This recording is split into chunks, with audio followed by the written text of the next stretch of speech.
Jadi ya orang-orang yang memiliki keimanan untuk kejujuran itu biasanya lebih ditahan dulu lah.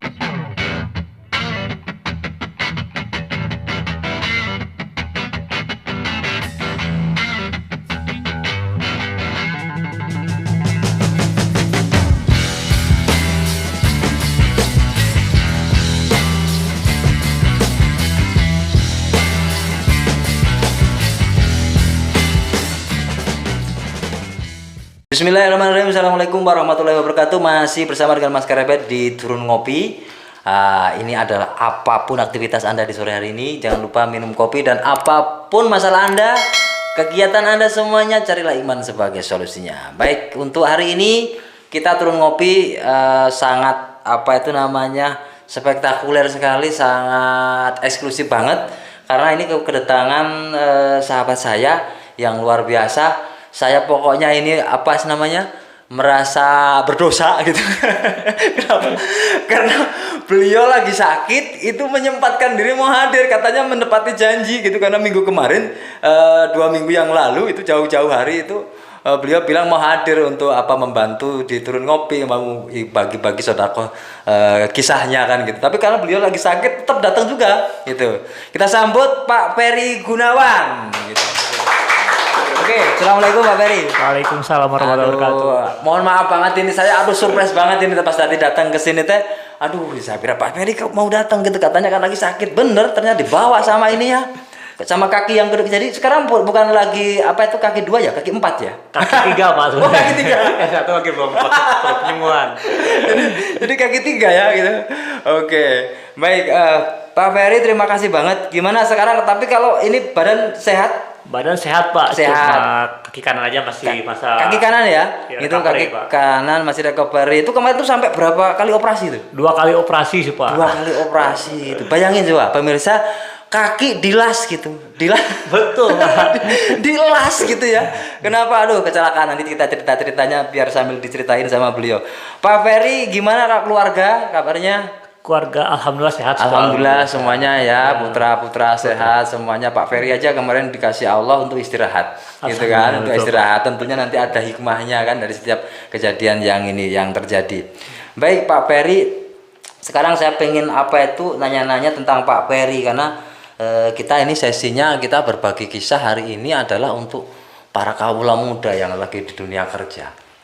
Jadi saya terima kasih ini Pak Ferry, ini seorang profesional, salah satu karyawan di bank negeri yang ada di negeri kita ini, dan memang beliau sudah lama bekerja. Pak Ferry bener karyawan bank ya, salah satu bank di Indonesia ya? Iya betul Pak. Udah berapa lama bekerja Pak?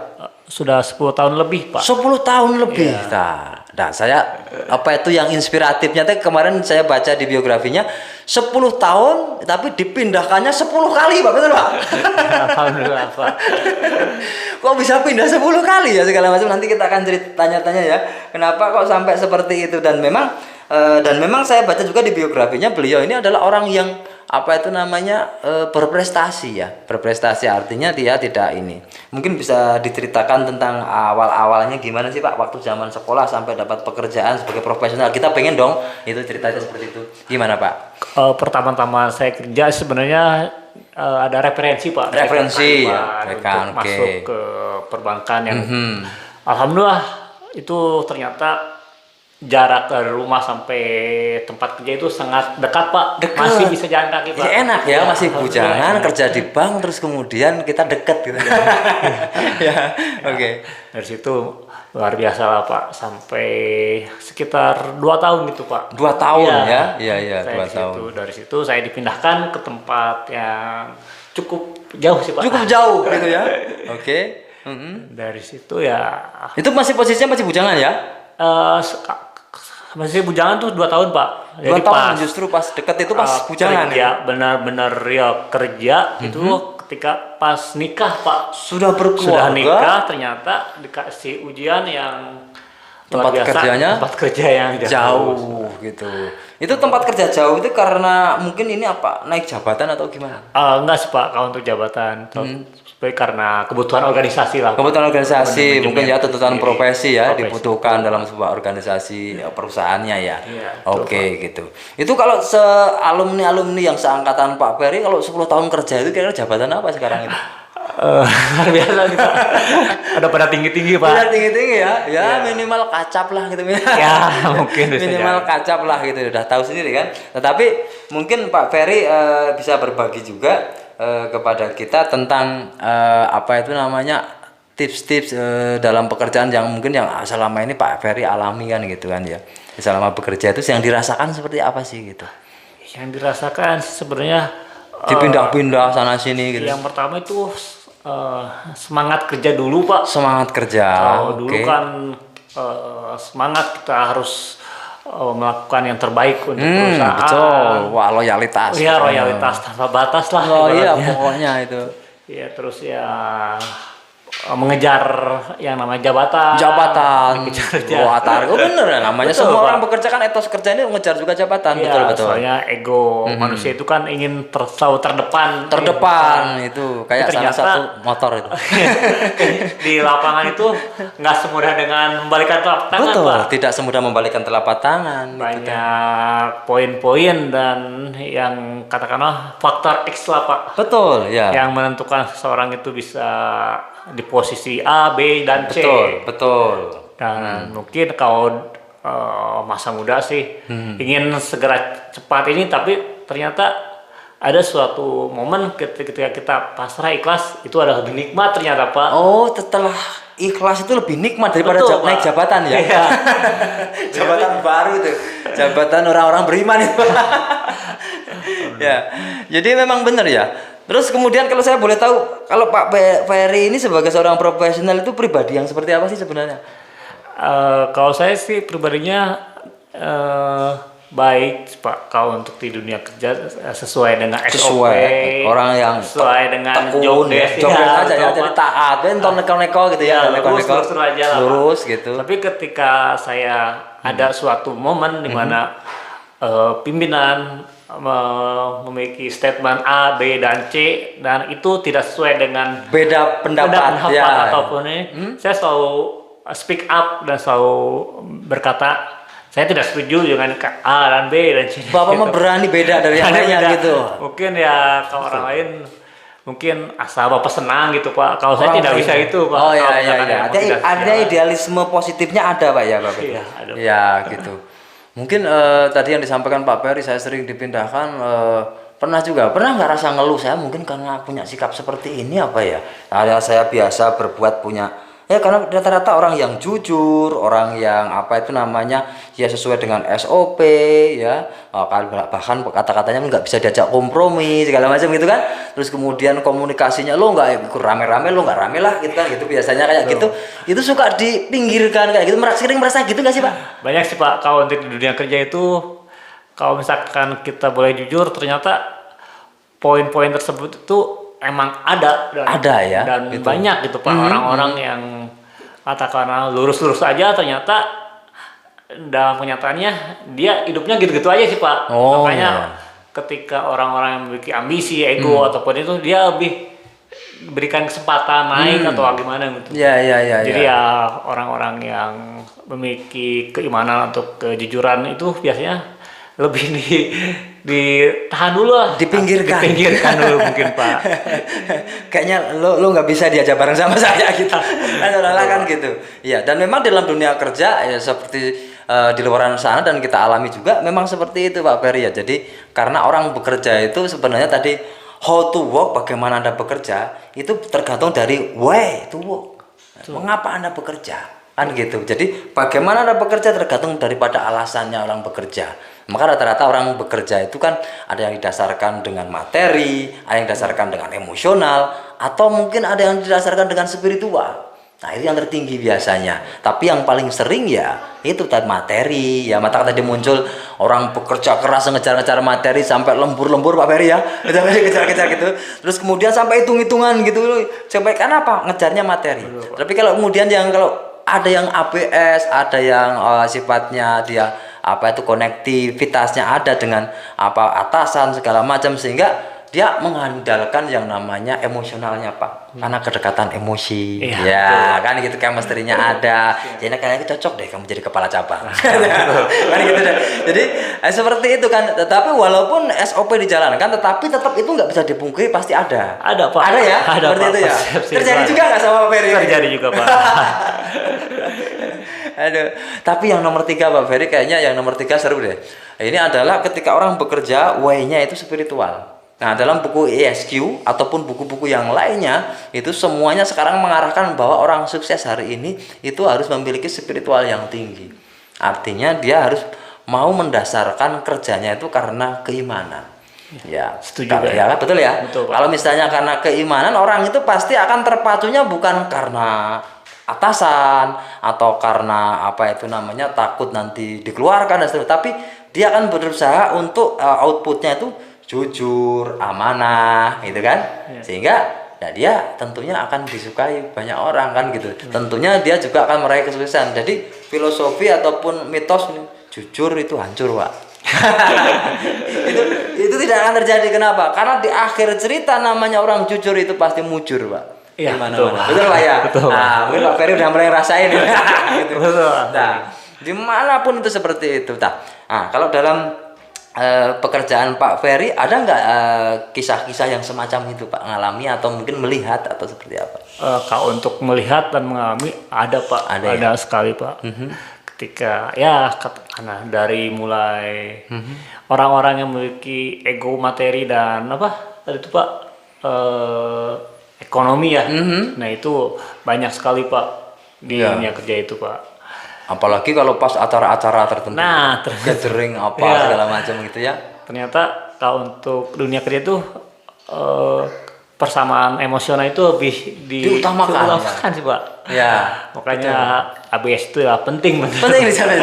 Jadi itu konsep apapun, ilmu apapun kalian eleh sama ABS, Benar, ya. benar. Kalah sama ABS ya. Ya, karena lo bisa komunikasi, relationship-nya itu jadi diartikan yang negatif gitu, relationship-nya kan gitu.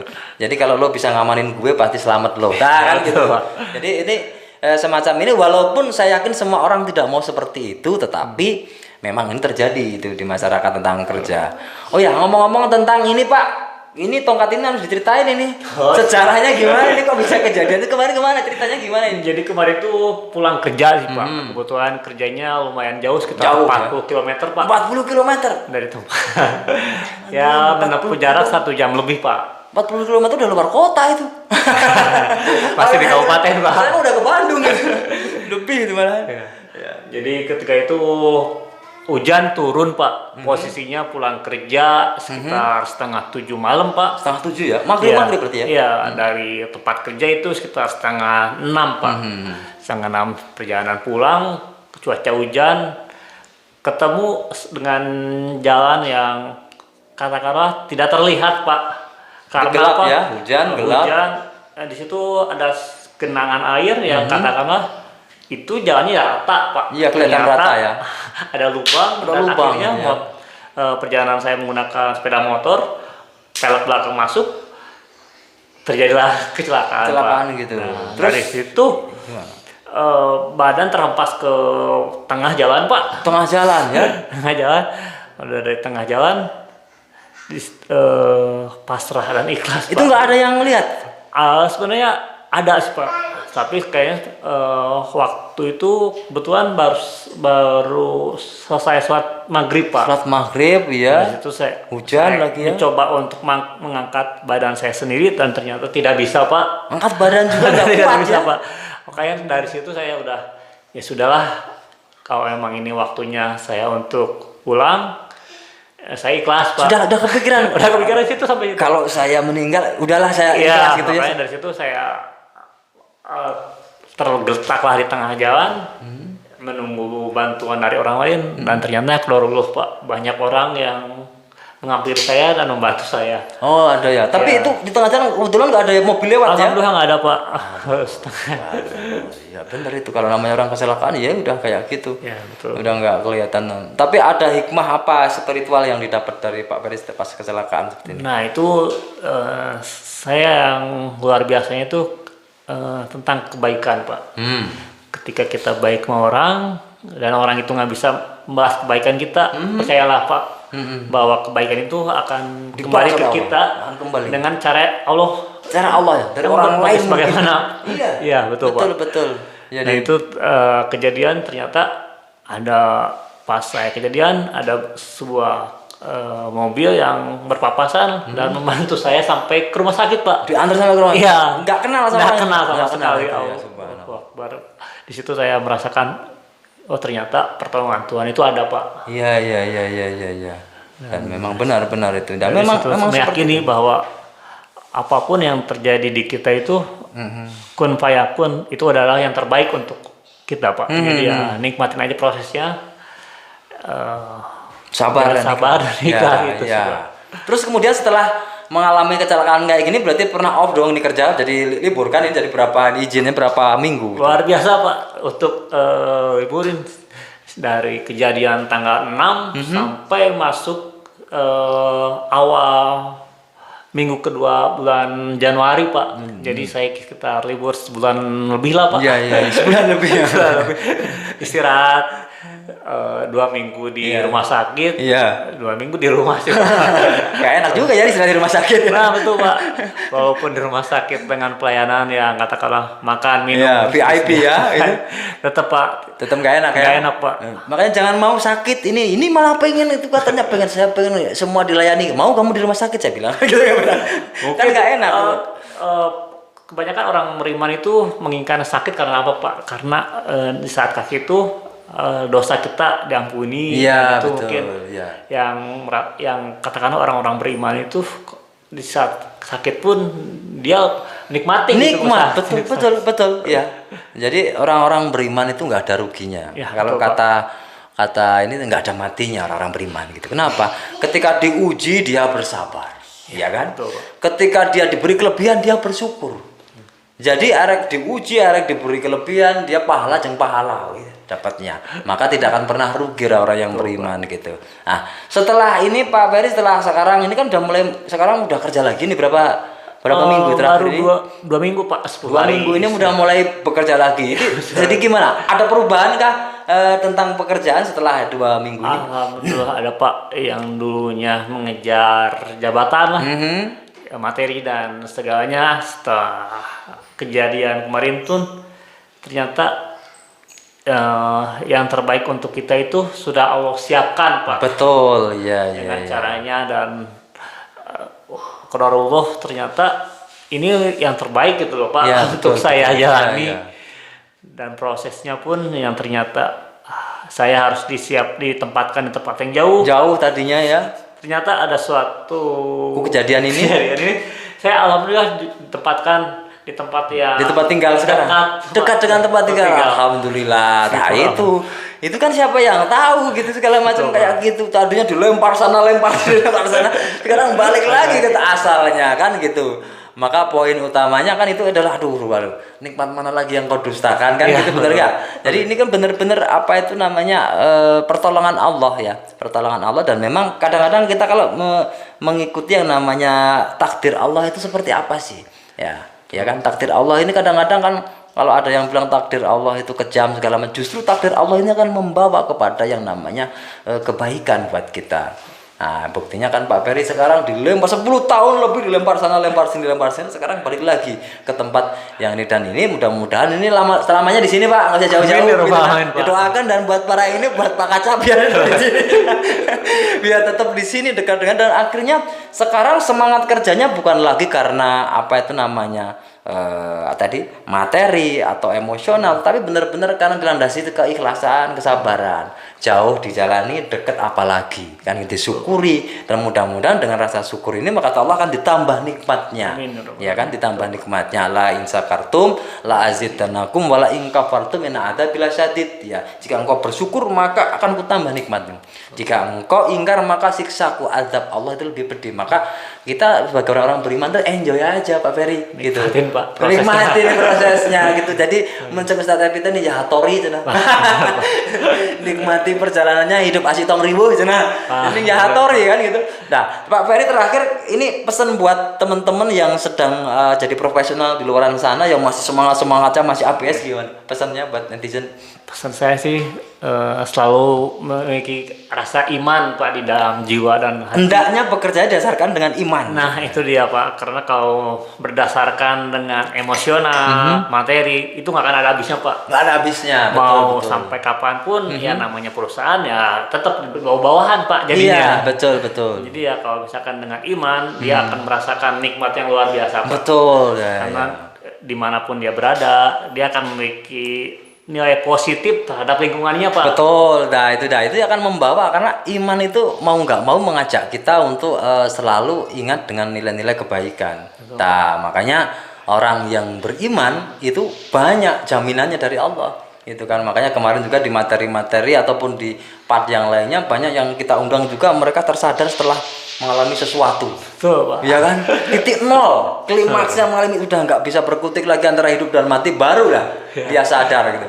Jadi buat para netizen jangan tunggu sampai Allah memberikan yang namanya peringatan seperti itu ya. Artinya kita harus mempersiapkan diri, sadar dan bahwa apapun itu semua yang dikaruniakan kepada kita ini datangnya dari Allah. Ya, titipan Allah, amanah Allah dan nanti akan dikembalikan ini di jalan Allah apa dikembalikan untuk memuaskan hawa nafsu. Nah, kan gitu. Namanya memuaskan nggak akan puas-puas sampai kapanpun juga dan saya yakin teman-teman semuanya pada dasarnya manusia itu orang baik semuanya pada dasarnya gitu.